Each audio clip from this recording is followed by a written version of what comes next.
So my name is Mark Albert, and welcome to the January ASJ Journal Club presented by the Young Aesthetic Plastic Surgeons Committee. Tonight we'll be discussing the article, The Cupid Lift, Advanced Lip Design Using the Deep Plane Upper Lip Lift and Simplified Corner Lift. So 2 quick reminders before we begin. Number 1, please mute your microphone. And if you have questions, enter them in the chat box anytime. And at the end, we'll answer your questions. And we always love it if people want to turn on your videos, make a comment, ask a question. This is meant to be informal and interactive. So tonight I'm joined by Dr. Denise Sarhadi. She's going to be presenting poll questions to you, and she also will relay all of your questions from the chat box to our speakers at the end. So at this point, I'll begin by introducing all 3 of our participants, and then Dr. Talley will share his screen and tell us about his article, followed by the commentary by the other 2. So our author tonight is Dr. Ben Talley. He's a facial plastic surgeon in Beverly Hills, specializing in advanced deep plane surgery and aging face. He trained at Columbia and Cornell for ENT, then did 2 fellowships, one with Andrew Giacono in New York City, learning Mohs recon and cosmetic surgery. And he also did a fellowship at the Vascular Birthmark Institute of New York, specializing in pediatric plastic surgery, vascular anomalies, and laser. So thank you for being with us tonight, Dr. Talley. Our first discussant tonight is Dr. Chia Chi Kao. Dr. Kao is highly respected plastic surgeon who's made significant contributions to the field through development of innovative techniques such as the ponytail lift, the ponytail facelift, the skinny bikini tuck, and Alexandra breast lift. He has shared his expertise at many international conferences and meetings. He's published several articles in industry-recognized journals, including Advanced Endoscopic Techniques in Asian Facial Rejuvenation, in the recent publication, Advances and Refinements in Asian Aesthetic Surgery. And that's in this month. This came out this month. So thank you very much, Dr. Kao, for joining us tonight. Our second discussant is Dr. Jerry O'Daniel, who's a frequent flyer here at ASJ Journal Club. He is dual trained in plastic and reconstructive surgery and facial plastic surgery, and he practices in Louisville, Kentucky. He did plastic surgery training at WashU and head and neck surgery at the University of Louisville. He completed fellowships in craniofacial and pediatric plastic surgery at WashU and in Taiwan, as well as a facial plastic and facial nerve fellowship in Pittsburgh. Dr. O'Daniel is currently a clinical assistant professor at the University of Louisville. He shares his experience in numerous publications in plastic surgery journals and book chapters. He's been invited to over 90 national and international meetings to lecture, perform live surgery, and demonstrate on cadavers. So thank you so much, Dr. O'Daniel, for joining us. So at this point, let's get started. We'll turn it over to Dr. Talley to share his screen and discuss his article. And also mentioned Dr. Kao will also be sharing a little video for us of his lip lift technique. So we have a lot in store for us this hour. And could you allow me to share the screen again? I think when I logged off, it reset that.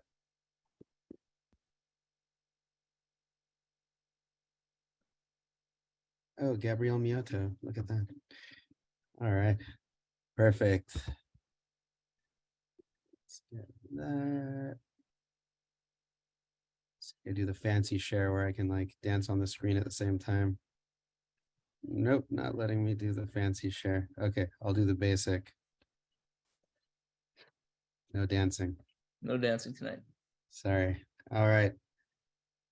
Can you see? Yes. Yeah. Okay, you can see the slides and everything?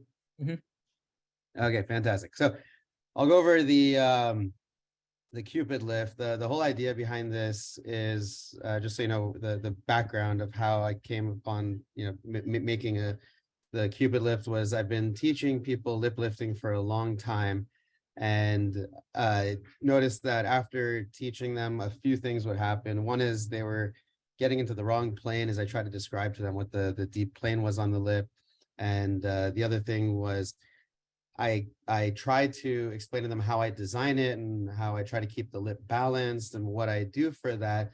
But regardless of how much I tried to teach, it wasn't coming across. So I realized I was failing in that aspect, and try to come up with, rather than an artistic way of describing it, a mathematical way of describing it. So I started reverse measuring and engineering all the lip lifts that I was doing, and coincidentally came upon a slope or an equation or a pattern that I was achieving in these lips. And this is all based upon the deep plane lip lift. And the deep plane, I published back in, I think 2016 or something, and or even 2019 maybe, but I've been doing it since 2014.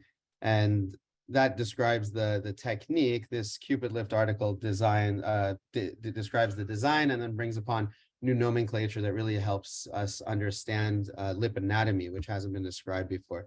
So I don't have any disclosures for that relate to this at all. Sorry to interrupt. Are you able to go into presenter mode by chance, just so we can maybe see a little bit better? Oh, let's see what's a presenter mode. I usually do the regular screen share, but right now it's not fully Yep, allowed. that's the one right There we down go. there. Perfect. Is that better? Thanks so much. Okay. So a lip lift is something that I add into facial rejuvenation for older patients. I do it on younger patients. The reason it gained increased popularity back, I'd say 2014, when I started doing a lot of them, was because I was doing it on younger patients. And that's where people got excited, because we really veered away from it for so long. And rightfully so. It wasn't being done properly. The original articles from 1970 or the conference presentations by Cardoso and Spurley, those were really probably the best for about 40 years or so with regard to technique and incision placement. But people couldn't figure out how to do it properly without scarring consistently. So they reserved it for older patients or light-skinned, thin-skinned patients. And I came and started doing it on younger patients using the deep plane, and I was able to do it reproducibly with some hiccups in the beginning, but quickly sorted themselves out. And you can see it really helps just rebalance the face, makes the philtrum a little bit shorter, better accent on the lip, and makes the whole face look a little more petite when you're looking at it.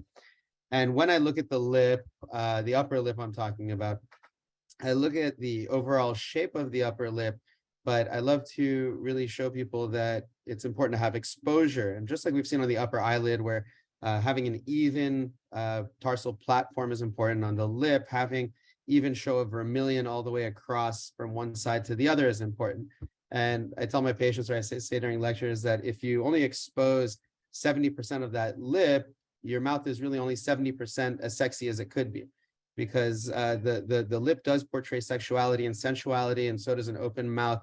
And we don't really talk about sexuality much when we're dealing with facial plastic surgery. It's not really a part of it, with exception of the lip. And it should be a part of the discussion of restoring someone's sensuality if they lost it with age, if they lost it with fillers, or whatever's caused it.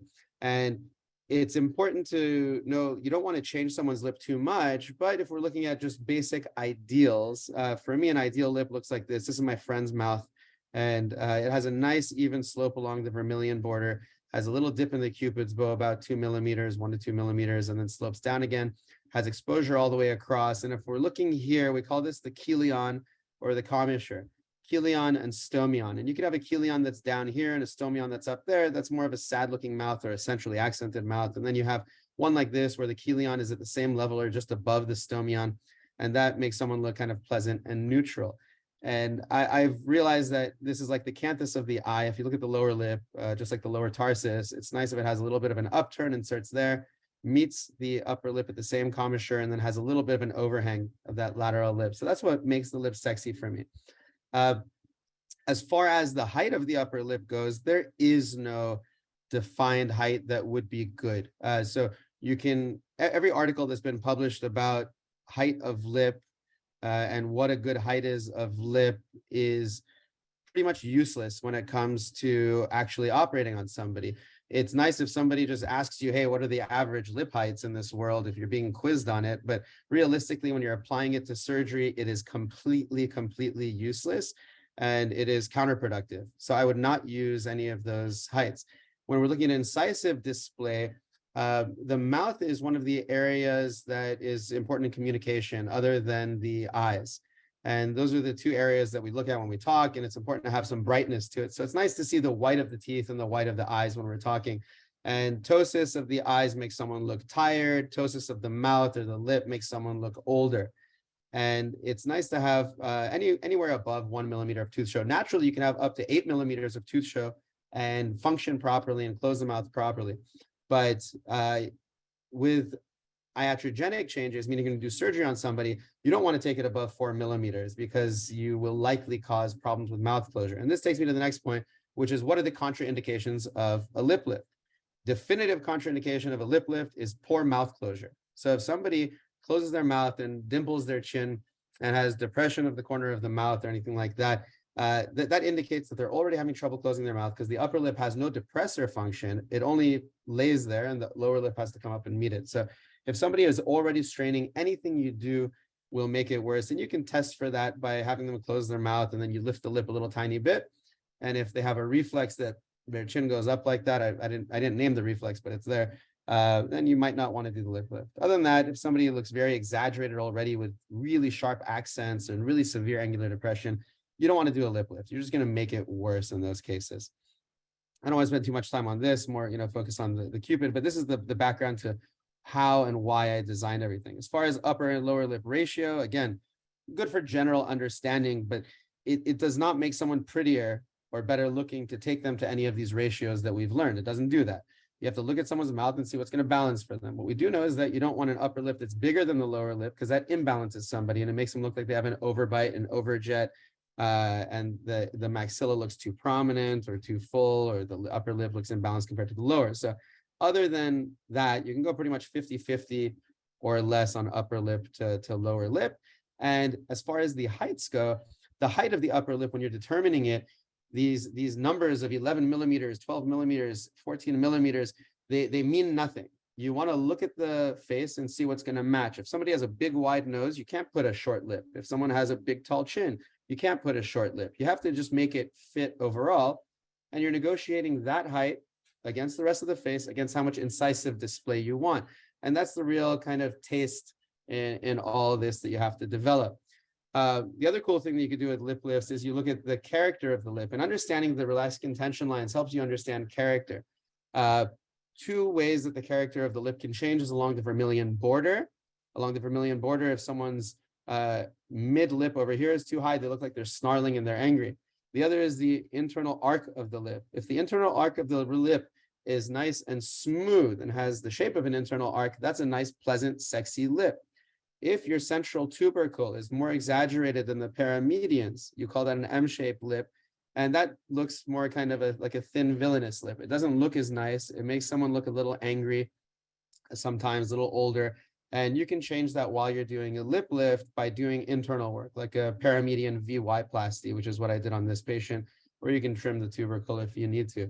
But it's important to look at both these shapes, the vermilion border itself, which should have a nice straight slope, Cupid's bow and coming back, and then the internal or wet dry border of the lip, or the mucocutaneous junction, which should have a smooth internal arc. Looking at lip lift design, the errors that I've seen in the past, there's Italian lip lift, which I advise against because it puts more tension on two areas rather than just redistributing tension amongst the bigger area and scarring less. And strongly advise against going into the sill where you cut away the sill and put lip skin inside the nose. You've permanently effaced the borders of the lip and the nose, and you can never fix that. And I don't do everything perfectly in my practice. Things go wrong, but I do have a very strong rule that I don't do anything I can't fix. And these lip lift designs over here that you see, they can't be fixed. And the reason people started designing these is because they were developing scarring, and rather than figuring out how to get rid of the scarring by ridding themselves of as much tension as possible, they decided to hide the scar. And this is the same fallacy or error that you see in facelifting, where rather than fixing the problem with the surgery, they go hide incisions into the hairline and hide them into the hairline, and you still get hair loss and scarring, and then you get failure of a lift. So same goes with lip lifting. It's better to get rid of the tension rather than to make creative designs where you're going to efface the base of the nose. It is not a sexy notion to take the lip skin and put it inside the nose and give someone a lip nose. It's not a good idea. It never looks good and you can't fix it. So that is the original article that explains the surgical technique, which I've changed a little bit since then, but not too much. So it gives a good layout of it.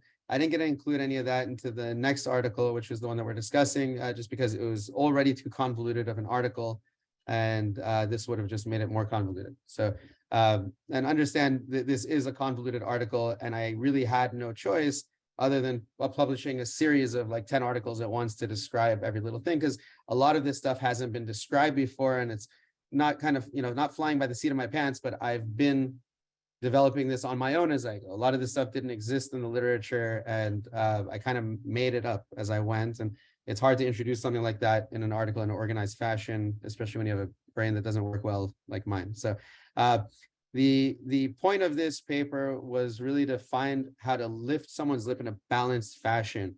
And that's the most difficult thing to do because everyone's got a different shaped lip and it's next to a different shaped nose and all this other stuff that you have to look at with lip lifting. But I've seen so many lip lifts of my own that I've looked at and wasn't happy with. And I've seen lip lifts of other people, and going through so many in such a short period of time really helped me get a more rapid understanding of what was going on.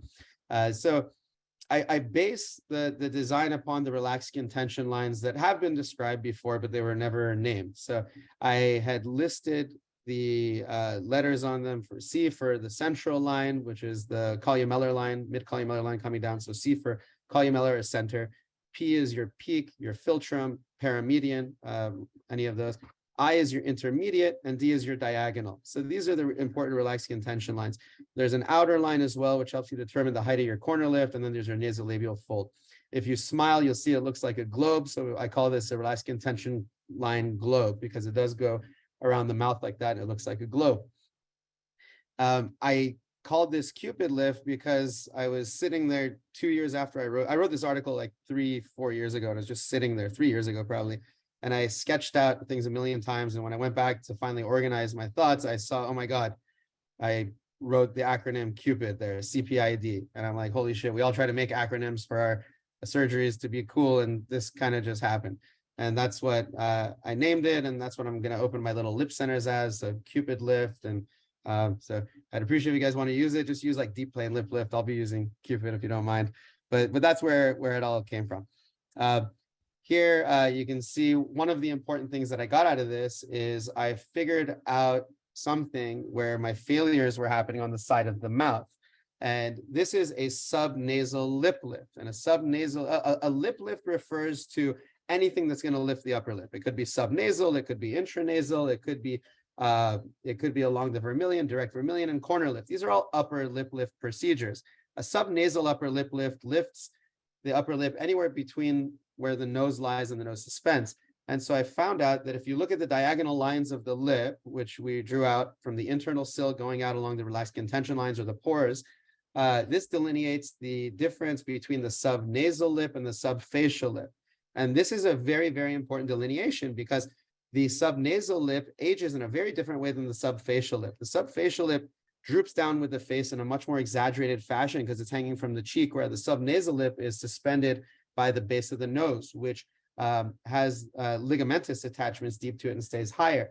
This means that the lip that's subnasal stays more everted with age, whereas you lose that eversion of the lateral lip faster. The other cool thing that I noticed is that in most patients, this is where the white roll or the vermilion roll or vermilion border ends.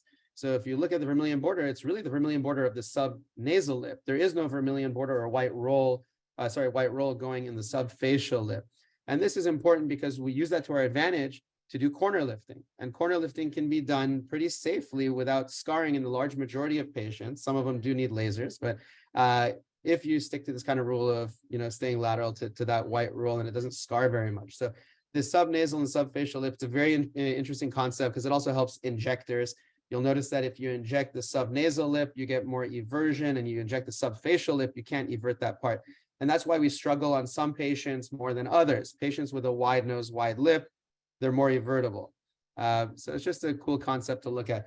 The other concept that I like to share is why are all these lip lifts more centrally exaggerated over time? Two reasons. One is because the subnasal lip lift affects the subnasum. That's why the middle of the lip goes up and the side doesn't. The other is because this is a rotational advancement flap. And if you look at the vectors of advancement, the vectors of the C and the P line is directly vertical, which means for 5 millimeters of lifting, you get 5 millimeters of change. If you look at the diagonal line as you go out radially, it's coming in at an angle, which means the vertical amount of lift that you get is actually less. So for 5 millimeters there, you're getting like 4.7 vertical lift.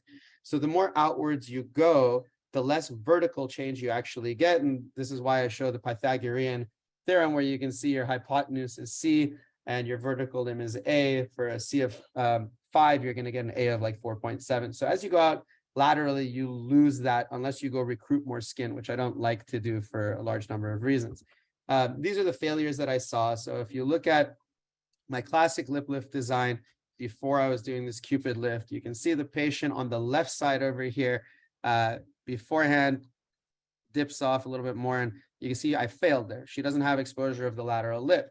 Whereas the upper patient, the right patient, I did the same exact surgery and she has full exposure all the way to the side. So that's a success. The difference between these is the disparity between the nose width and the lip width in the patients. So this patient has a narrow nose, longer mouth, and has a longer distance lateral to the D line or more subfacial lip, whereas this patient has a diagonal line that goes almost all the way to the edge, and her nose fully suspends her lip. And so she has almost all subnasal lip, which stays inverted. And this is where I was failing and where I found out, oh my God, I think I need to do a corner lift. And that's where I brought in these corner lifts. So these are the markings for the incision. And this is the classic marking that I use. The important thing here to see is that it goes into the natural crease. This is a lip lift. It is a not lip into nose procedure. So you want to stay at the crease. You don't leave a ledge. You don't do anything like that. There's no need to be creative when you do a better surgery. Laterally, you can see that the markings end as the crease ends naturally. So you never want to go past the natural crease in any patient. If it ends at 3 o'clock, you end it at 3 o'clock. Same with alarplasty. You don't want to go past the natural crease, or you're going to form in this very porous sebaceous skin. You're going to form pores and creases that you can never fix, not with surgery, not with lasers. And it follows across to this peak. The peak occurs sometimes at the line of the philtrum, at the philtral column, sometimes not. It is always where the medial crus, the foot plate diverges and the sill comes and meets it. Embryologically, that's the junction. So that's where you form this peak. The middle line is the central columellar line. And then you draw your diagonals out, which is going to be the internal angle of the sill following along the relaxed skin tension line. So you can see the pores on the lip actually go out radially. Now we're going to measure or determine the height of excision we want. So this left photo over here. This is based partially upon just looking at the face, partially upon the line of declaration, which is a line that people form when they smile sometimes. If you give someone a columellar strut that goes down in front of the nasal spine or past the foot plates, it'll drop the lip and you'll get a bigger one. If you do a full transfixion incision on your rhinoplasty and you don't resuspend the columella to the septum, you'll get a bigger one because you dropped the lip. If you deproject someone a good amount, and again, you don't put those medial crural foot plates back into the nose, you'll drop their lip. So all these things can contribute and make it worse, but a lot of people have that line naturally. Once we, the amount of tooth show you get for excision, this is based upon a medium skin white person with normal teeth and no muscle suspension. So this is a general range for those people.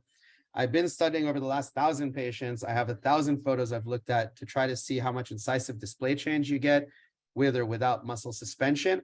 And the answer is I have no clue. So I've done it over 1,000. I have 1,000 photos I've been staring at. There is no definitive pattern. I've never messed anybody up. That's all I know. But I can't tell you if you lift 5 millimeters, you're going to get 1 or 2, because a thick skin Black person is very different than a medium thickness skin Asian person is very different than a thin skinned white person. So they all react and respond differently. And it's more of just getting a feel for it and realizing that doughier elastic skin types don't get as much lift as a thinner, tight skin type. And that's all I can really tell you from there. But this is for an average skin type as far as what you get. Now, the design of the lip comes with the reverse engineering. So once you decide on very light tension what your excision height is going to be, you go look at the residual height. And the residual height here, we're measuring at about 11 millimeters in this photo. You do it off tension, and that's your C line, your P line. And you want this C line to be about the same. That's assuming that the columella dips 1 to 2 millimeters, this dips 1 to 2 millimeters, then these three should be about the same. And now we're going to go measure out the slope. So let's say you have 12 millimeter residual.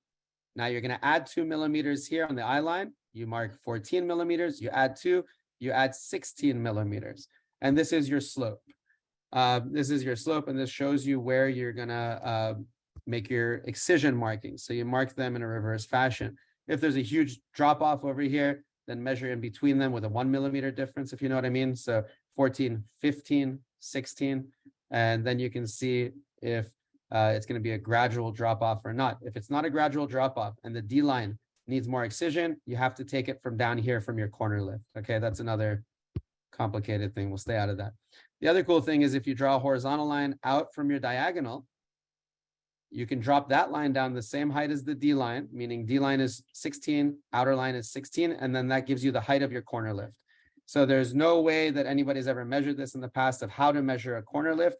This is the best way I've found, is that you measure out PID, so 12, 14, 16, and then O, you measure another exact same number, 16, from the outer corner of the rim here, and it gives you a height of the height of the corner lift. Okay, I hope that makes sense. These are the two types of corner lifts that I've described. I have a third type now. One of them is just for someone who already has an up point on their commissure and you don't want to raise the commissure at all. That's a type 1. So you just go along the vermilion border and just exercise what you need to. The other one is a type 2, which means you're going to come around the hooding that's lateral to the commissure over there, just like you would for an upper blepharoplasty. This is what I do on 99% of patients, is a type 2. Okay, so this is the most common. And you can see here, it's a steady slope on the vermilion and then it drops off. That's where you start your apex. You draw along that vermilion border, come around the hooding. You draw out a horizontal here, and let's say this measures 18. Then you go here, you measure 18. That gives you your height. And then you just pick this up with your finger and you draw a straight line out. That's your corner lift. There's a type 2B corner lift now, where if you want to lift the commissure a little bit more, you can actually do a back cut on the lower lip and extend that out. So this is the difference between my original lip lift and my Cupid lift. Okay, so this is the same patient. If you look at the before photo, that's like 2014 or something. She had a lot of filler in the lip. That's Juvederm. You can tell because it has that white color to it, that white blotchy color, and you dissolve it, the lip goes back to normal color. I did a lip lift here, and it's not a bad lip lift, but she doesn't feel that sexy. And if you look, the lip kind of drops off there, and it's really just centrally showing. I went and applied the Cupid lift technique, and if you see over here now, you have full exposure. And this actually looks more like the patient that I showed you in the beginning, who's my friend. Not that I want to make all lips look alike, just coincidentally, I'm looking at it now, it looks like that. She's got a steady steady slope coming down of about 2 millimeters, full exposure all the way to the end. The lateral lip is sitting on top of the lower lip as the lower lip comes up into the commissure. And you have a nice even or symmetry on both sides and a smooth internal arc. So this is more of an ideal upper lip, and you can see that from the 3/4 view as well. And it's not a bad lip lift, the one that I did, but this is way better. It's way sexier. She's way happier. And you really see exposure all the way to the end. Whereas here you see there's hooding on the lateral part of everything. So this is the technique kind of summarized. It's a deep plane, which means you excise the skin and the SMAS. This is a sub-SMAS elevation. If you look in my with my forcep over here, my forcep is holding the dermis. The SMAS is the rest of the area. So the majority of your subdermis in the lip and what supports the upper lip is the SMAS. So really the SMAS is your water retaining layer, and it's what's deflating with age and people who get these wrinkles. It's not dermal aging in most of the patients. She has both. She has dermal aging too, but the first wrinkle that you get in the upper lip is from SMAS deflation. The SMAS is also where the fillers migrate to, because you're injecting into lamina propria. Lamina propria is SMAS. So if it's going to migrate, it migrates within the same layer. And this happens again more with Juvederm than it does with the other fillers, but it can happen with any filler just to different extents. If silicone goes up, it also goes up in this layer and creates a scarred tissue bed at the junction of the muscle and the lip. So you can see the SMAS. It's really important to see this. It's healthy, it's thick, it's glistening. That's a healthy SMAS. And it's about a 4 to 5 millimeter thickness. If you look at this photo over here, which is similar to the facial SMAS. The facial SMAS is a little bit thicker than that. And the SMAS thins as you come up to the apex over here. So we're elevating the SMAS off of the muscle, and that allows the SMAS to roll over the muscle, which allows the muscle to contract. So you don't cause tethering. If you tether the muscle or roll the muscle onto itself in an uncontrolled fashion, it's going to cause the lip to function in a more poor fashion. So you lose tooth show. If you roll the SMAS over the muscle, the lip will contract unless the muscle's too long. So the length of the muscle should match the length of the skin, should match the length of the teeth. And that's how you get good support. If your teeth are too long, you get hyperfunction. If your teeth are too short and your lip is hanging, you get no function because the muscle can't squeeze against it. So it's important to match up those heights. And if you need to plicate or imbricate the upper part of the muscle to sacrifice it, you can. And there's a delicate way to do it where it doesn't add volume to the base of the nose. If you add volume to the base of the nose, it gets thicker looking and you can't smile. So you actually get worse tooth show. Moving forward, this is your corner lift. The procedure you can see here You just elevate a flap under the lamina propria. The orbicularis muscle lies deep when you're in the philtrum. And as you get to the vermilion border, it intertwines actually superficially. So you have muscle fibers that cross all the way to the vermilion border. Once you get to the vermilion border, that's why you can pucker your lips, which means that when you're elevating this, you actually have to cut through that part of the muscle to get under the lamina propria to get a thick flap. And you only elevate the lower portion because you're advancing it upwards. And I close that with some 5-ovicrals deep from SMAS to the SMAS to the lamina propria, and then I close with 6-0 nylons. So this is an example of a design, classic design, where it goes out 13, 15, 17 is the residuals, and whatever the excision heights are, they are. The important thing here to see is it's a lateral bias, which is what most people are who have sharp accent in the middle. And then once you get to the diagonal line, you have to go vertical. I don't like to recruit around the side. You can recruit around the side, but if you recruit around the side, two things happen. Number one, you don't have the predictability anymore of the excision height because you've brought it in more of a rotation. So you lost the whole triangular predictability. The other is that to get it to have no tension, you have to do a massive release on it. And you can do that, but the healing time becomes pretty substantial with those. And if you're not really, really good at pulling against the nose, you can widen the nose. The last thing that can happen is if you're not good at it, when you smile, you get a weird looking nasolabial fold. So that's the reason I don't like to recruit lateral to that. Doesn't mean you can't, just means you better be really good at it. And you may lose the equation portion of this when you're doing that. Here's where the Cupid lift saved me is these are revision patients. One of them is mine, the rest are other people's revisions. And it's really hard to look at a revision and figure out what to do because you don't know what the surgeon did before you, whether they did it right or wrong. You have no idea what they did. You don't know if they took it centrally, laterally.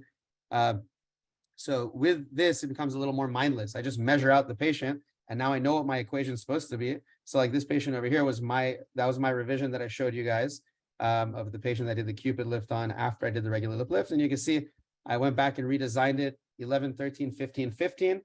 And that gave me an excision height of 0 in the middle, 2 and 4 on the sides, did a nice big release, did corner lifts, and that's what got it for me. And you can see this is a revision over here where all he needed was 3 and 4 from the sides because he had too much of a drop off.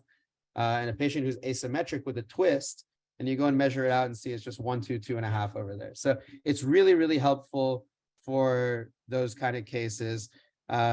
Here's another case where you can see it's this is Middle Eastern type skin that would cause atrophic scarring. The deep plane helps not get that. And you can see the balance of the lip remains. Another patient, no incisive display. And you can see here, very mild lateral bias. So she's somebody that you just uniformly lift and you'd be okay. But there's a 0.5 millimeter difference from lateral to medial, and that's what gives her balance. Here's another patient you see has angular depression along the side. This is somebody who now I may do a type 2 corner lift and extend it out a little bit farther than the type 2 that I did over here. You can extend it as far as, but not to the nasolabial fold. Here you can see somebody who's centrally accented. If you do a regular lip lift on her, especially such a big one, this is high risk of causing massive amounts of central show. Asian patients tend to need more of a lateral bias than other patients do. So just realize that. This one's cool to see because it's a patient with adequate tooth show, and you're able to lift someone with adequate tooth show in 2 situations. One is if they're going to have dental work and you discuss with the dentist or orthodontist what they're going to do. And the second is if you do a 4 millimeter lip lift. If you do a 4 millimeter lip lift, you can do it without changing the mouth closure. Here's a patient who has a little bit of a broad arc. And we took more from the P and the D line than the I line. The I line is what I was talking about. On these patients, if you lift them uniformly, the eye line comes up too much and they look kind of like Rocky Balboa. So they have that bit of a snarl to them, and you can avoid that by taking less from the eye line. Ben, I don't want to cut you off. Let me just ask, do you have much more? Because we want to have plenty of time for discussion. No, that's it. We're done. I mean, that was really an amazing talk, incredible results. I'm sure we'll have lots of comments and questions for you. If you don't mind, feel free to unshare your screen and we'll turn it over to Dr. Kao. Do you want to see my logo for Cupid Lips? It's right there. Yes, please. That's my logo. And then that's the rendering for the space on Sunset Plaza. So it's going to be called Cupid Lips. And then we're doing the surgery called Cupid Lift. Thank you so much.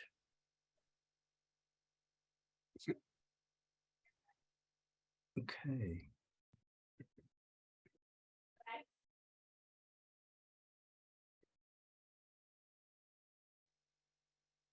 Okay. So I'm gonna be Cool. around, but I'm gonna mute myself, and then if you guys have any questions after Dr. Ko is done, then I'll be around. Great. Okay.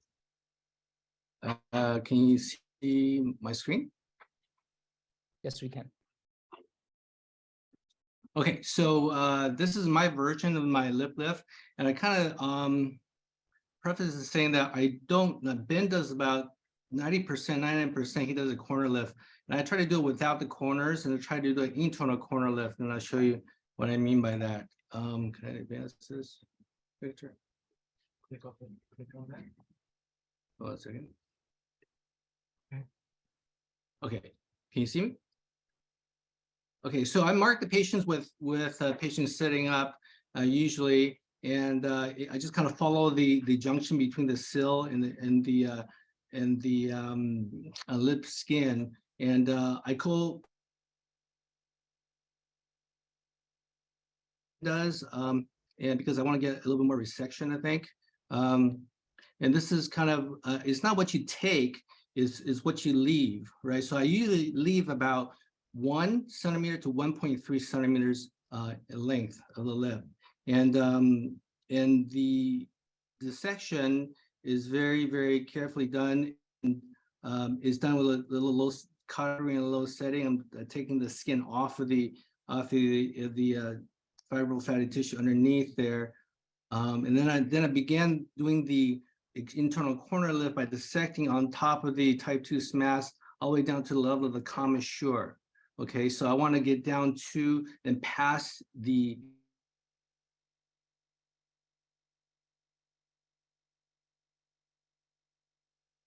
Did we lose him? I think we lost him.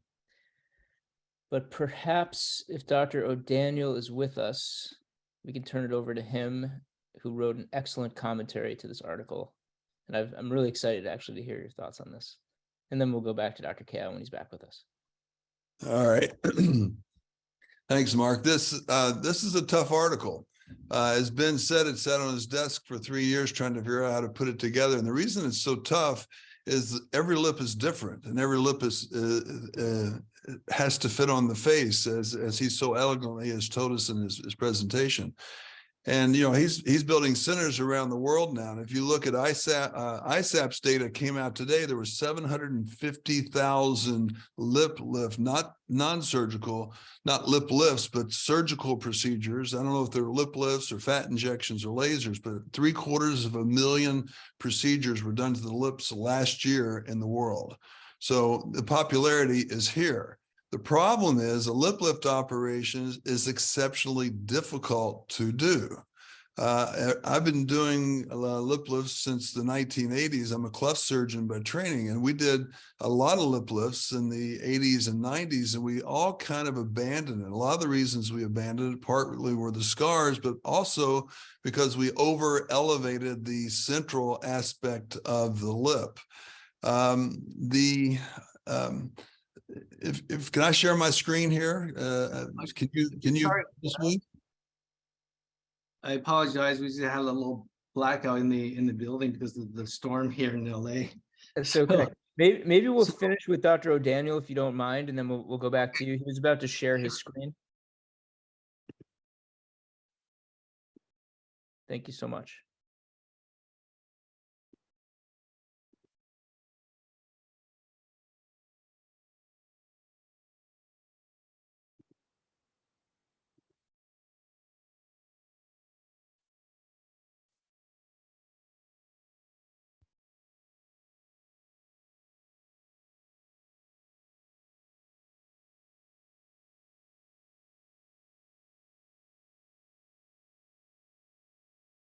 Are you still trying to share your screen, Dr. Daniel? Yeah, it's we're here. We saw something for a moment there.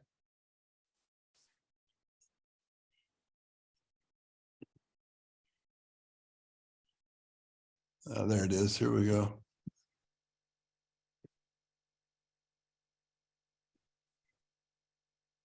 Why don't we go back to Dr. Kao? Go ahead, Dr. Kao, give yours there. Okay, all right. So I'm going to share screen again.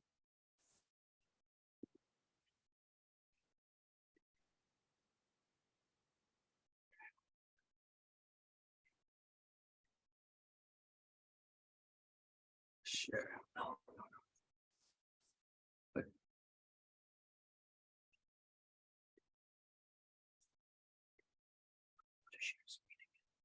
Mhm.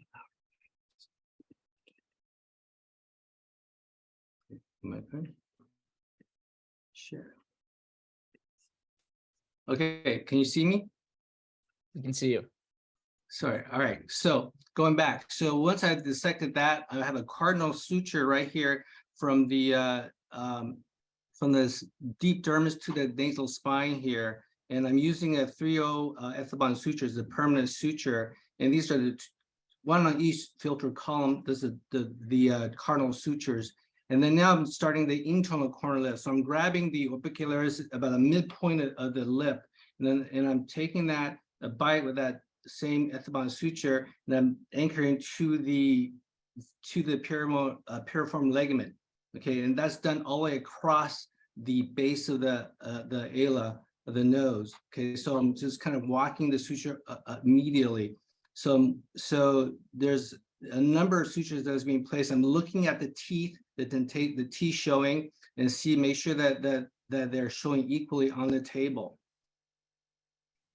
And then the suturing is probably, besides the marking, is probably the most important thing. Most important thing in the lip lift is the closure, and that's the majority of the operation. And my lip lift probably takes about 2.5 hours to do. Well, I know Ben, he's a friend of mine. He does his in about, I think, 40 minutes maybe. So it's because of a lot of suturing. There's 4 layers. This is a 5-0 nylon suture, and then a 6-0 PDS, and then followed by a 7-0 purling suture. So there's quite a number of stitches in these lip lifts to make sure that I don't get any migration or spreading of the suture. So that's what it looks like after the 3 layers, and there's one more layer of the purling suture. This is her at 1 month's post-op before she left back to her country. You see the shortening of the lips. And this is another example, a patient. This is an asymmetric lift. Her right side is a lot longer than the left side, and this is her. This is an asymmetric lift. So The this asymmetric is lift. left at 1.1. This is left at 1.3. About 2 millimeter difference. Of course, we're going to do internal corner lift here, and then we can plicate the muscle. And you see that the one side is corner lifted. lift has been placed here. You see, this is now higher, more even compared to here. And then we're going to use the same space over here. So we make it do that. So we tried to do this so we don't need to have an external corner lift. And this is 5 months post-op. You see the smoothness of vermilion that Ben talks about. I think those are good concepts to look for. That's her smiling. This is her full face. We did a facelift on her as well. So the corner still looks pretty good without looking too mousy. Again, the suturing is important. I put 4 layers in. That is very important to make sure that I don't get a migration separation of the lip. You see, this patient has that sinking lateral vermilion, and we did this with the internal corner lift. She did not want external corners at all. But This is our 2 weeks before she went back to Moscow. But we did an internal corner lift, which elevated this area without cutting, and then keeping it the same as it was before, maybe a little bit better. So just keeping that in at least we maintain the same configuration of the lips with the corners. These are longer, older patients, longer, big central lift, and also internal corner lift. We were able to do this without cutting on the side corner there. I'm not saying that you don't ever need corners. You do sometimes, but I try to avoid it when I can. And this is 6 months post-op. There's another long lip patient with a lip lift, an internal corner lift.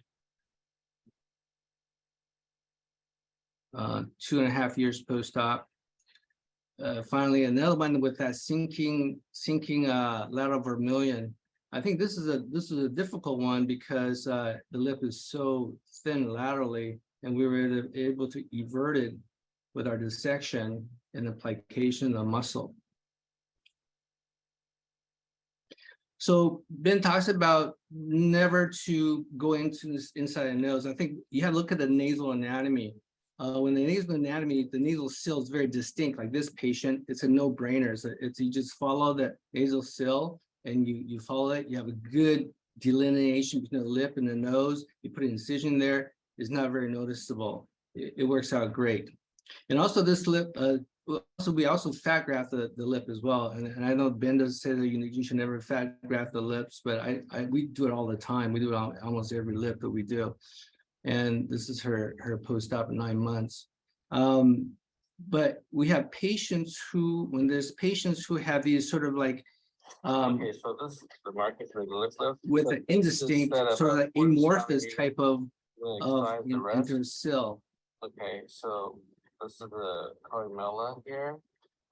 And so we're gonna have one incision here, two incision here, three incision here, three semicircles, because she doesn't have a distinct border here between the nose and the lips. These lip skin is gonna keep going into the nose, into the nostril. So the her lips in goes into the nostril. So it's hard for me to make an incision across that nasal sill. So we did this sort Okay, of kind so of we thing. got our incision in three semilunar circles. And that's what's called the Pia Luna. And the section is down to the corner. So we still do the internal corner lift Non-incision with from the this lip type of lift, incision. and then just gonna come up like so. Okay. So this skin is gonna be advanced inside the nose. So there's no incision that goes across here. Okay. And this is her 9 months later. You see that the nasal anatomy is still maintained. It looks good.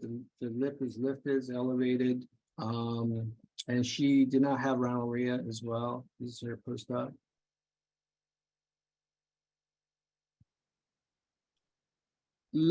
Fillers, lips that fill with fillers. Ideally, you like to dissolve them beforehand. 2 weeks. Ben in this paper mentioned 2 weeks. A lot of my patients, they just come in, maybe they're international and so forth. We just do it on the table on the same day. We dissolve it and then we also fat graft them as well. So, and then also sometimes when patients have these vermilion type of lip lifts, sometimes they're useful in patients like this who over tattooing the lips. And then you have a very careful closure suturing technique to allow the scar to be very well done. Thank you very much.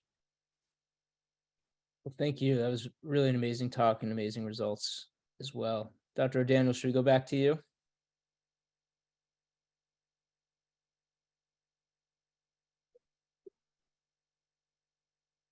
Well, Denise, while we're waiting for Dr. O'Daniel, should we take some questions from the audience? I think we have at least one.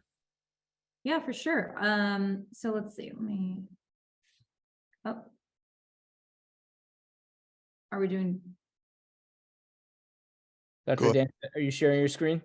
Yeah, you guys, we can go ahead and do that if you prefer. No, let's do it. Let's finish the part. And let me just quickly, we'll talk about this because this leads into the discussion, which is what was in the commentary. I think that what we're hearing tonight, both from Chachi and what we've heard from Ben, is the corner of the mouth is where the problem is. It's very easy to raise the central part of the lip. And so we've heard different techniques. Ben talked about his first series he published in Facial Surgery Journal, that he did no corner lifts, but then now he's doing 90% of corner lifts on all of his patients. So the corner is a real problem. And I think for the viewer, what we need to look at is the shape of the lip and more of the relationship of the aperture and where that corner lies, because in a youthful lip, that corner should be equal with the commissure. And so it's not just the corner, it's the entire length of the upper lip. because as we age, the lip descends, and it's a concentric descent. As Ben's pointed out in his paper very nicely, you have the fascial attachments of the central aspect of the nose. From his eye line in, you have a very strong attachment to the nasal sill, to the piriform aperture, but you get lateral to the ala, that part of the lip is completely mobile. It's the modiolus, which is the spoke for all the facial musculature, and it descends. There's nothing to hold it on. You put your finger in your mouth and there's not an attachment until you get to the upper gingiva. So the appearance really has to be pulling this corner in a concentric direction back to the nose itself. You know, and if you look at Tepper's article, which we reviewed a couple of months ago, when you undermine that central skin, you're going to get a greater amount of elevation than you did in the excision. And so Ben is now going with a lateral bias. So you can see in his designs, he's taking out less lip, most commonly in the central lip, than he does in the lateral aspect, because you can see this elevation occurs. And this is what we're seeing. You can see that central lip shortens easily, but that lateral lip does not shorten. And you can see what happens over time with that lip lift. Suddenly the central portion comes up and it creates this odd look. And as I was talking about previously, this is one of the reasons I think we abandoned doing lip lifts as aggressively years ago, 30 years ago, in addition to it. So in the commentary, I actually talked about this type of beaver look, and that's what we're seeing in our office. And so that's where I first described an approach using the gliding lip lift, which is, once again, it's just another technique where we're trying to manage the corner of the lip. So for the listener, our goals are to avoid over resection of that central lip.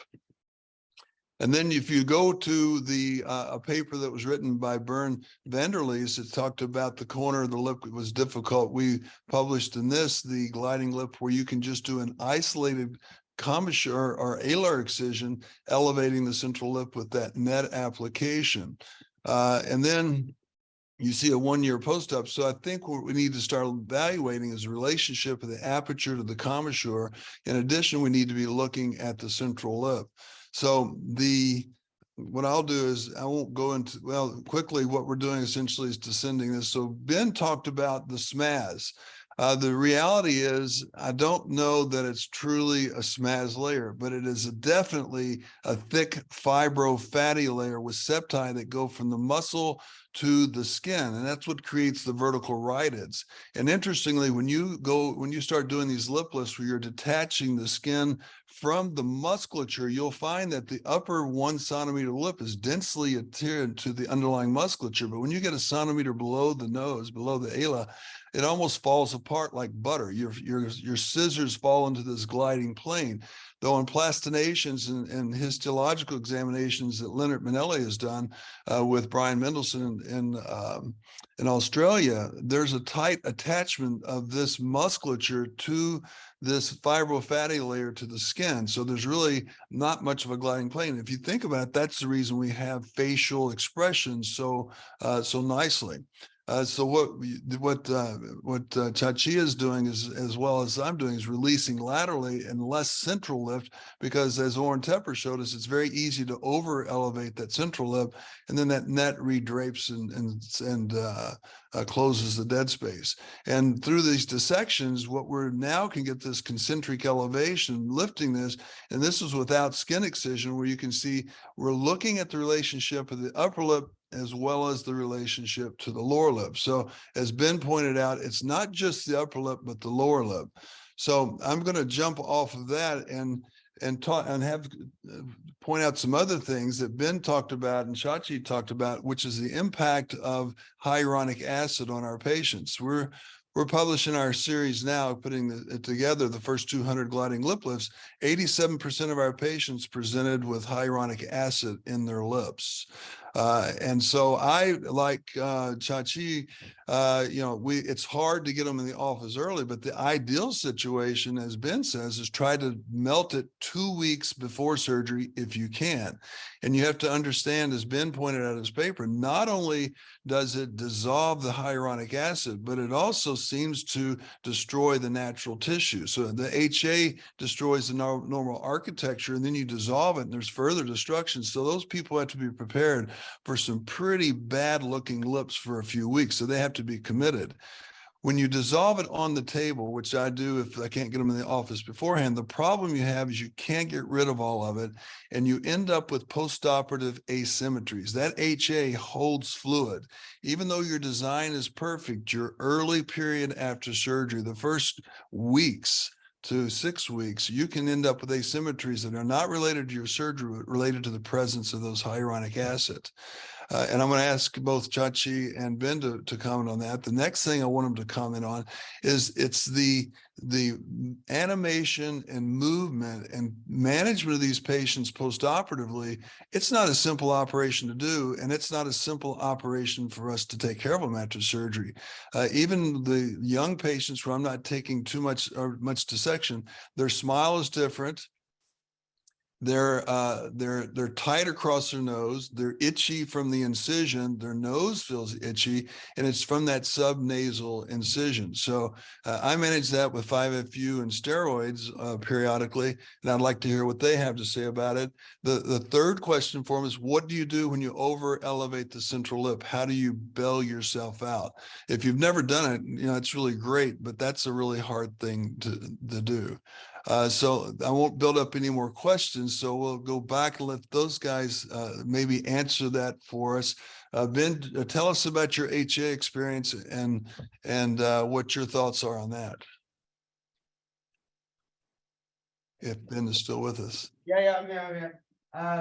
So what I've noticed with hyaluronic acid, so hyaluronic acid is definitely the best thing to use on the lip. And when you look at the color of the vermilion is reflective of the transparent or translucent mucosa underneath vasculature, which is the capillary blood supply, going through the lamina propria, reflecting through, and then going to the muscle and coming back to the eye.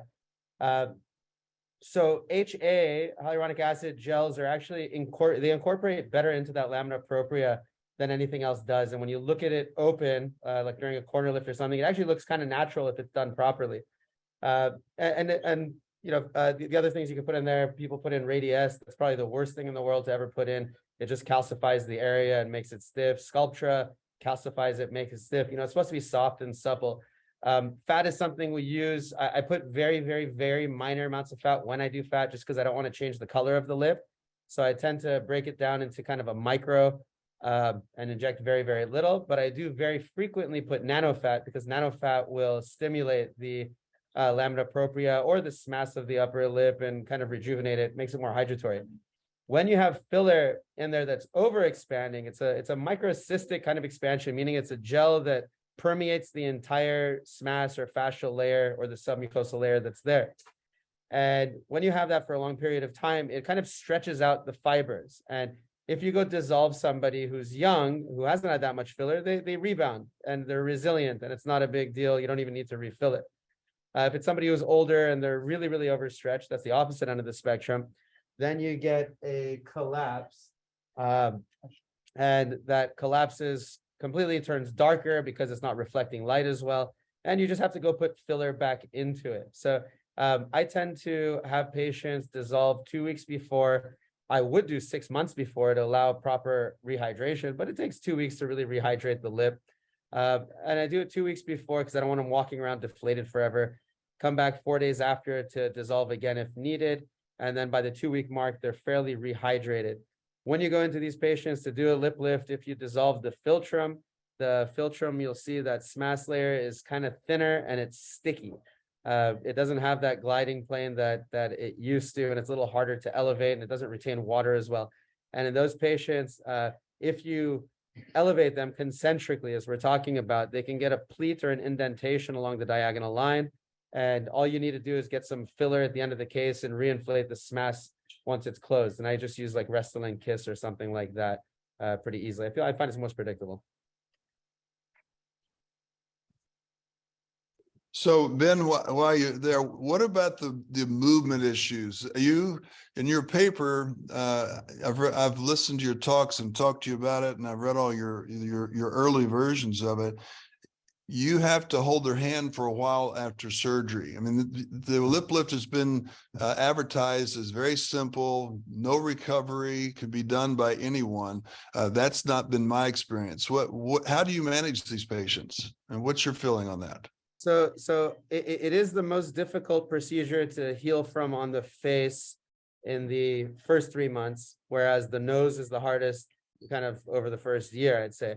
The lip is definitely the hardest. And my healing has improved now that I've backed off. I got very aggressive with my dissection early on to really minimize scarring. And then I've kind of backed off to find a sweet medium where I don't need to dissect so much. They heal faster. But I do have a 4-page sheet that 4-page packet that I give the patients delineating the healing course and what to expect. And it is pretty tumultuous. As far as their general expectation, I tell them the first week your lip is huge, second week it's halfway huge, third week it's about normal size, but it's thick, stiff, and congested. By 6 weeks, it's almost better. By 3 months, your twin sister can't tell. I'm paraphrasing and shortening it, but that's how it goes. So 3 months is your 20% healed, twin sister can't tell. Which means that 3 months, if they were to smile, kiss, do any kind of facial movement, in the large majority of them, it looks completely normal. In almost none of them does it feel normal. So they have a sensation of stiffness that's going to extend up to and beyond a year, which is just a sensation. It may alter the way they move because of the feedback loops. And they have, if you were to touch around the incision, they have some numbness, that basic kind of skin elevation stuff.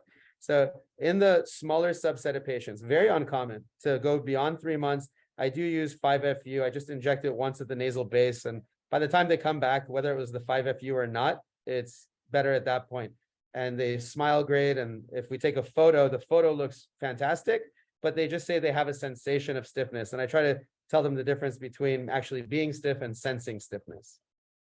But I have seen in patients who had muscle that was rolled up onto itself and high up on the columella, then they do get motion problems. So those people do get stiffness, and you just have to go unravel them. So you do a deep plane, elevate it, and then suspend up the muscle, imbricate it in like a more predictable fashion, and then their movement comes back. So for, let's say in those cases, for even a 3 millimeter lip lift, I've gotten 6 to 7 millimeters increase in tooth show, which is substantial.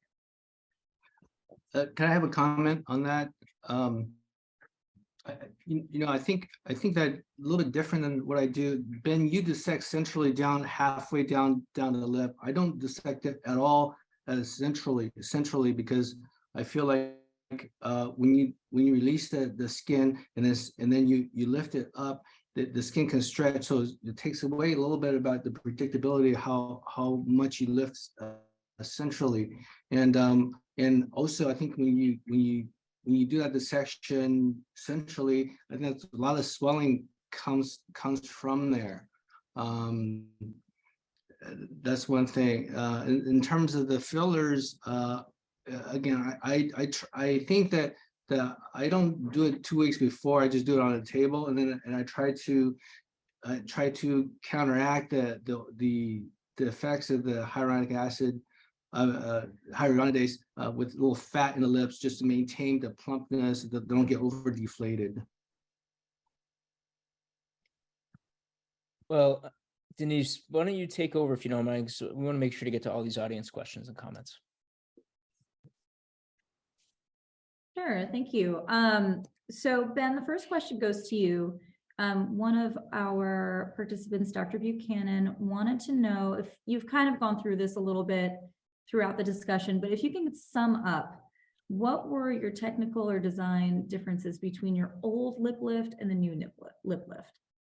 So the old lip lift was just based on excision heights, and I would eyeball the lip, and often I would do central bias, sometimes lateral bias. I kind of flip around, and I already had a sense of the issues, but everything was based on eyeballing it. And so I was really just looking at it saying, okay, well, the left side is 1 millimeter higher than the right side. The lateral is way too low relative to the center. And I would just eyeball it. I can measure up to 0.5 millimeter with my eye. And that's what I was doing before. But it was largely based on excision heights, meaning I'm doing a 5 millimeter lip lift. Now, when I describe what I'm doing to my lip lift is I'm leaving behind 12, 14, 16, 16.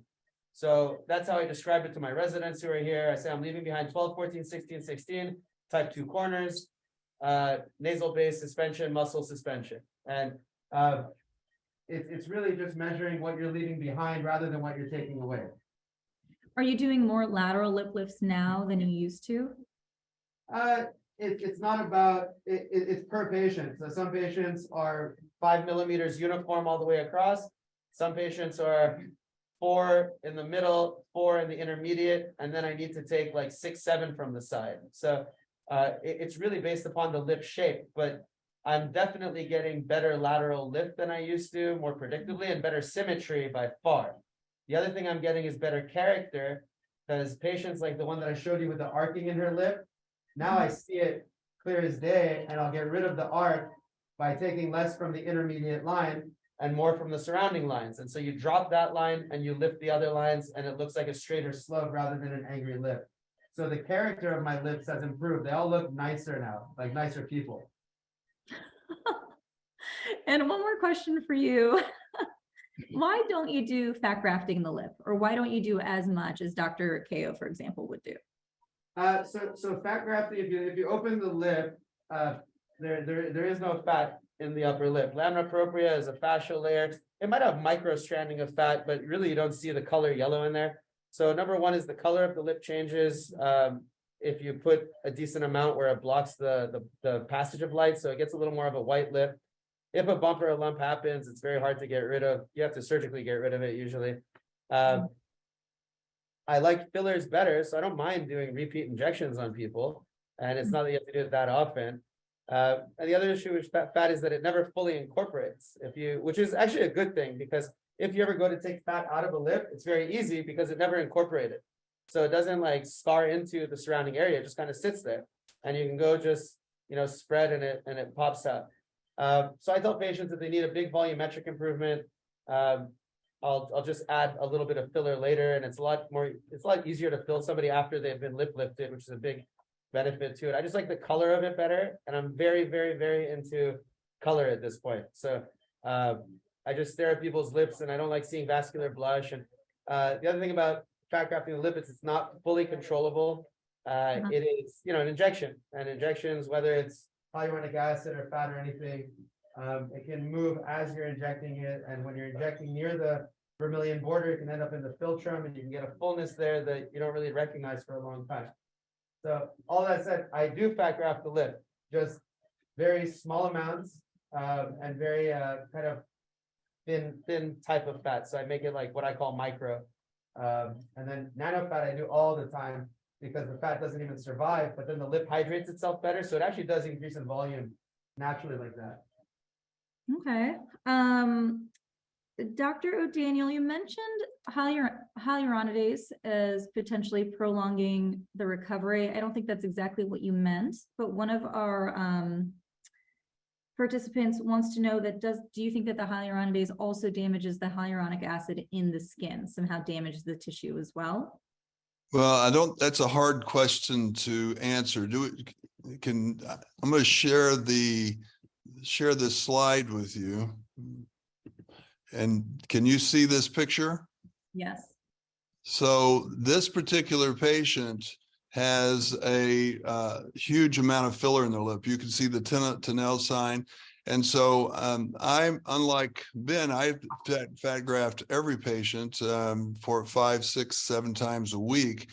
This is what I was talking about, Dennis, is you see how that HA has been dissolved, and this lip looks horrible. Maybe she was going to look like that before. Maybe it was caused by the distension. It could also be the natural hyaluronidase when it leaves behind. But the correction I do with microfat grafting, Then I rehydrate with nanofat at the same time. And then at the same time, I'll lift in the deep plane of the lip safely with that micro and nanofat grafting. And you can see the late post-op picture, that rehydration with fat and with nanofat versus the hyaluronic acid. So that is what I'm talking about when I say you've got to really be careful with the HAs when you dissolve it. The patient has to be committed to this surgery or some type of refilling.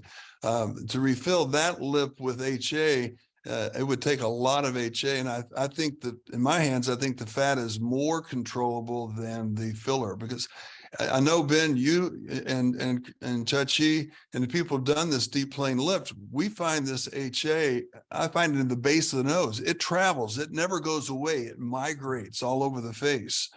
We find it in the scalp. We find it places that the worst injector in the world would not put it. And it had to have gotten there through migration through the soft tissue. What do we do when a person has a lump after an injection? We tell them to rub it, and it doesn't disappear. It spreads out through the tissues. Yeah, so I, when I deal with patient with HAs in the lips, I kind of look at it and I do my lip dissection and elevation, and then I look at it and see whether whether there's too much volume, and then if there's too much volume, I'll throw some hyaluronidase in to try to dissolve it. If not, then I will leave it. I will leave it because if it's because most people they want to have, the reason why they have lip injection in the first place is they want to have plumper lips compared to what they had before, and so to take it all away, they're miserable as well. So you want to be conservative with dissolving it and leave when it looks good, and then I kind of fat grafted if I felt like it was the HA on the table was dissolving too much, and I'm gonna have a deformity. That's one thing. The second thing is I disagree with Ben that the fat gives some kind of weird color. I've never experienced that in 22. I graft fat in almost every case of face and facelift what I do, and the lip is I graft like 99.9% of the time. So I never experienced that. And also I've never experienced that the fat migrates. The fat kind of stays and sticks to wherever you put it. So I don't really see how the fat migrate. I don't know, Jerry, do you think that the fat migrates in the lips? I don't see it that way. No, the patients I've seen where the fat migrated, it was placed in the wrong place. I've been doing fat grafting since the 90s, learned from Sid Coleman, and I put it in the wrong place, and it stayed exactly in the wrong place I put it. Exactly. We have one more question to any and all of the discussants. Thank you guys so much. Lip lifting is very, very difficult. I'm new to practice. The scars are scary. The tension's hard to manage. The scars are difficult to place in the right place. When you get revision cases, how do you typically manage redos other than just taking out more skin to get rid of a scar and things like that? Is there anything in particular, any pearls that you would advise or provide? I know it's a huge question, very broad. Yeah, so Well, most of the time, go ahead, Ben. Okay, go ahead. Sorry, took me a while to unmute. So the one question that overlapped with that was before we were asking, like, what do you do with an overlifted lip? And I have plenty of cases that come in who have a bad scar, and they're very difficult to revise if you can't cut out the scar in a lip lift. I mean, you can always do CO2 laser, which we do routinely, and that makes it better. You can do 5-FU injections to soften or help hypertrophic scarring. But if somebody's overlifted, what do you do? And if there's an option of shortening the teeth, whether it is with cosmetic dentistry or with orthodontic and doing impaction, that's the course that you take as far as that goes. And then you have much more flexibility to do something on the lip if needed. Now, that's a lot to tell someone to go through, but we have had cases where somebody got overlifted, and thankfully she had too strong of veneers, which is very common. And then we just told her to go get smaller veneers and that got better. With the other cases, when you look at it, if somebody has a 4mm hypertrophic scar or 4mm atrophic scar, you can assume that that lip dropped 4mm from their lip. And so you ask them, were you okay with the lip when it was all the way up in its original position after the surgeon finished the surgery? If they say yes, you say, okay, I'm going to cut out the scar and take you back to that. And then sometimes releasing the SMAPs off the muscle helps the lip function a little bit better and it can close better. But there are cases that you just strictly turn away because all you can do is scar revision with lasers. You can't really remove it. Most cases you can measure out, and if they don't have that 2mm slope and they measure, they don't have too much tooth show and they still have some space to go, meaning they have like a 14mm lip, then you can always take a little bit more from one place or another. If they're at like a 10mm lip, 11mm lip, you have to be super cautious because less than that, the orbicularis muscle won't have any space to flex and you end up with a very stiff lip. Dr. Kao? Dr. Talley, that was really helpful, actually. Thank you. In terms of over-resected lip? Any sort of revision tips? Well, the revision, the revisions that I see is bad scars. Most of the times, bad scars. And when I see that, I redo the lip and I redo it with the internal corners. Now I do the whole thing over because I feel like the muscle plication is very, very important. I know Ben doesn't like to do muscle plication because he mentioned in his article that it causes ischemia of the muscle and then you have decreased function. That hasn't been my experience with muscle plication because I do a lot of plication because I really feel like I really need to take the tension off of the skin, right? So it's just basic principle of plastic surgery, wound closures. You try to manage the tension in the deep layers, and then a lot of sutures and I put a lot of permanent sutures in the deep dermal layers, and so I do that and I placate the muscle and I do the internal corner. If the corner needs to be adjusted, then with the external corner lift. Now, one thing that I'm curious about Ben's technique of type 2, because I do his type 2 as well, but sometimes in an older patient when the lip is really saggy, and how long can you run that extension out, before it becomes to part of your face, So those are kind of, and so sometimes those scars are kind of visible if the patients have a really kind of saggy older lip. So that's something I wanted to kind of ask Ben about.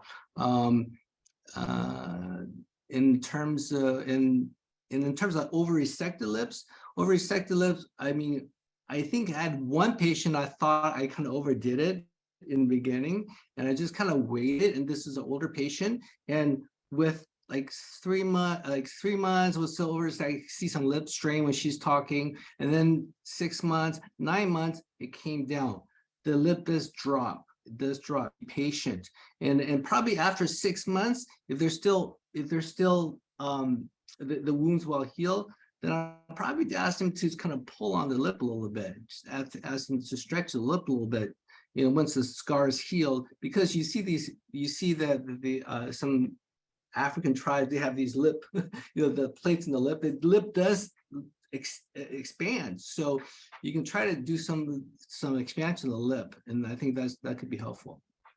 And one more question for you, Dr. Kao. What are you also in what we're calling the deep plane of the lip when you do your dissection? I don't know what the deep plane is in terms of, I mean, it's a very, very fashionable term. And the deep plane in the lip, certainly there's a deep plane in the face that I understand, but deep plane in the lip is I think is a subsmass.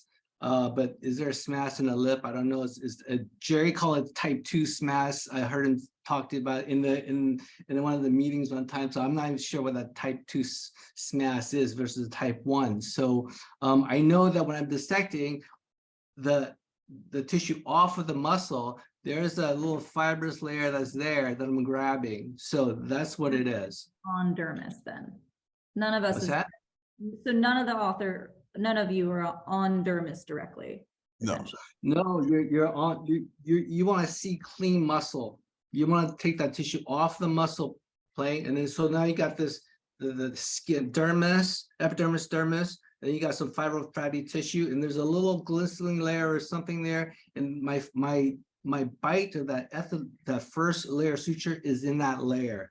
And the second layer is in the deep dermis. And the third layer is the superficial dermis. And the fourth layer is that 7-proline that kind of makes sure that everything stays even and approximated, is watertight. Okay. Yeah, when you actually go into the lip, you can't go subdermal. You can only go into this plane once you start elevating it.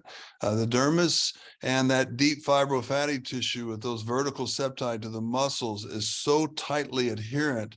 For you to do it, you'd have to do a sharp dissection. The natural plane is going to be right on top of the muscle. There's a couple of things to add to how do you correct some over resected lips centrally. There was a colleague in Brazil that showed us a case that was too short. He over resected, and he waited a while for it to get as long as it could, and then he did VY advancements of the mucosa, and essentially what it did was lower that tooth show, so it left less tooth show and made it less obvious. The other thing you can do, what really happens if you make it too short, there's not a lot you can do. If you make it short where you have such an exaggerated slope from medial to lateral, then you want to try to shorten the corner of the lip, whether you do a gliding lip lift, you do Chachi's lift, or if you can get enough elevation with the corner lift, or redo like Ben showed in his presentation, those lateral bias only, re-elevating the lateral lip. What you're trying to do is change the relationship of the lateral lip to the medial lip where it's more horizontal and less exaggerated. Because that's what people see is not the overall shortness, but the relationship of central medial lip to the lateral lip. Mhm.